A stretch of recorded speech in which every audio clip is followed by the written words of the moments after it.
Hello everyone, welcome back to my channel for new unboxing and review. Today it's the Stormtrooper squad leader from Star Wars The Mandalorian. So first, let's talk about the box. It's an exclusive figure, so you have the Sideshow exclusive sticker if you got it from Sideshow Collectibles. Though if you got it directly from Hong Kong, you'll have the Hot Toys exclusive sticker.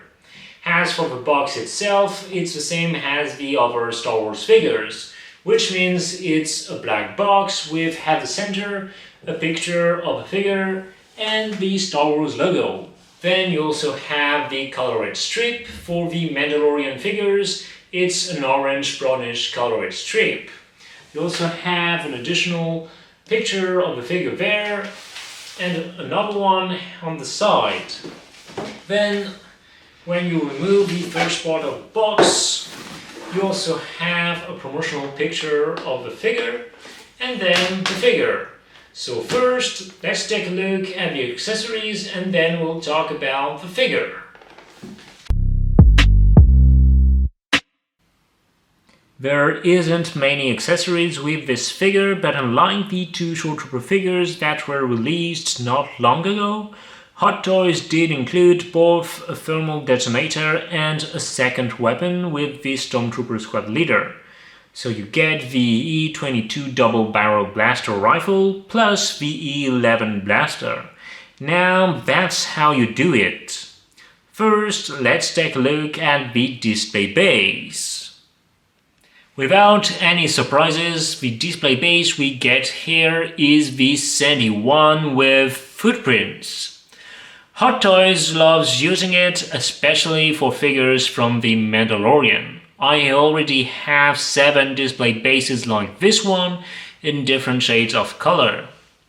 This one has a sandy color with some green on it to recreate the environment from Typhon. I feel like repeating myself, but like I've said before, it's a good display base.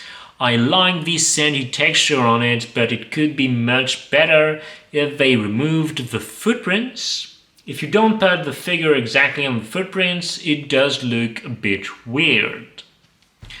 And as usual, you have the nameplate with the Star Wars logo. Now about the hands. You have the usual closed fist hands. On each hand you have a little bit of weathering on the armor part. Then you have an open hand.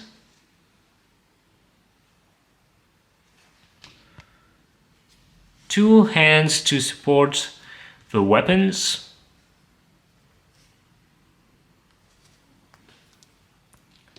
And then 2 hands to hold the weapons.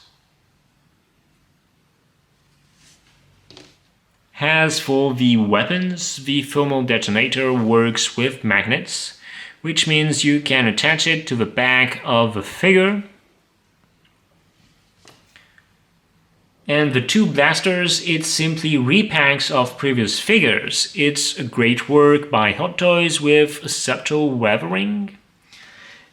In the episode of The Mandalorian in which this trooper appears, he uses the E11 blaster, but it's nice to have a choice of weapon here. Now let's take a look at the figure.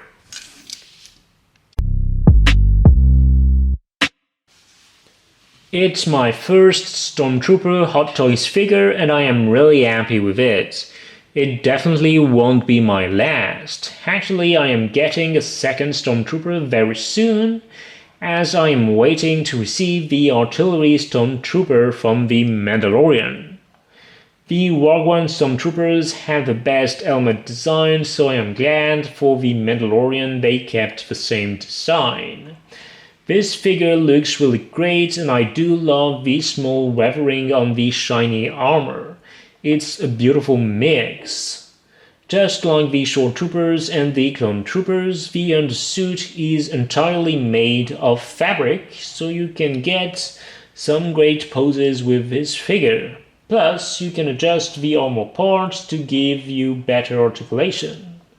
When you look at the figure like this, it does look real. It's hard to believe it's a collectible and not the real thing. Now let's take a close look at the figure. Speaking of the weathering, look how good it looks on this figure. Though the small line at the top of the helmet had me surprised at first, but it's actually part of the weathering. The helmet looks so good, and even though on camera you can't exactly tell, in person you can see that the lenses are really green like it is in the series.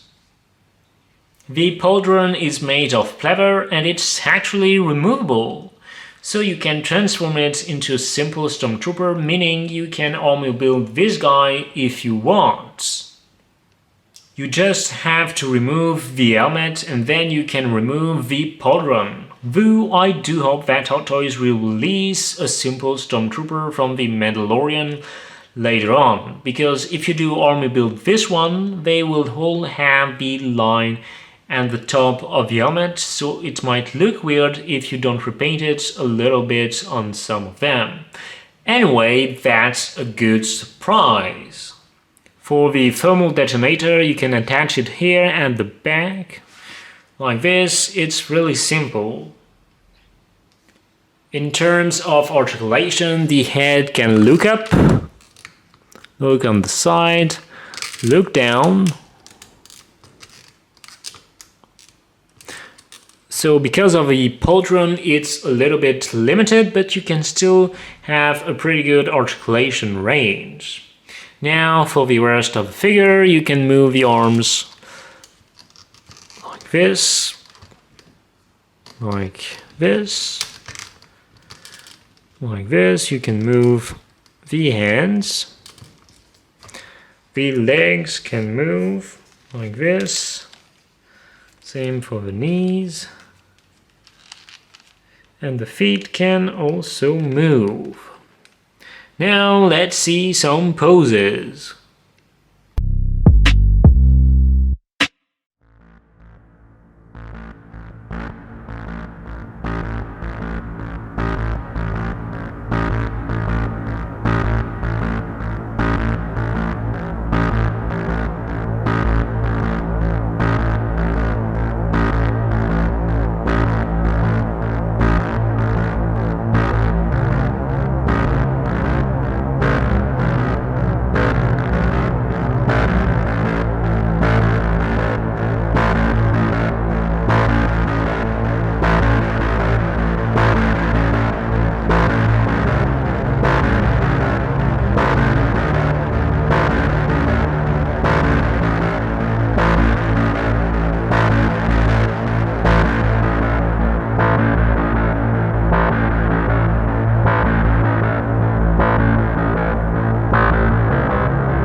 This is a fantastic figure.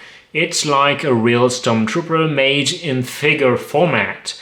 You'll love to see it. Plus, you can actually remove the pauldron and make it into a simple Stormtrooper. How cool is that? Thanks again for watching and don't forget to subscribe to my channel. Bye!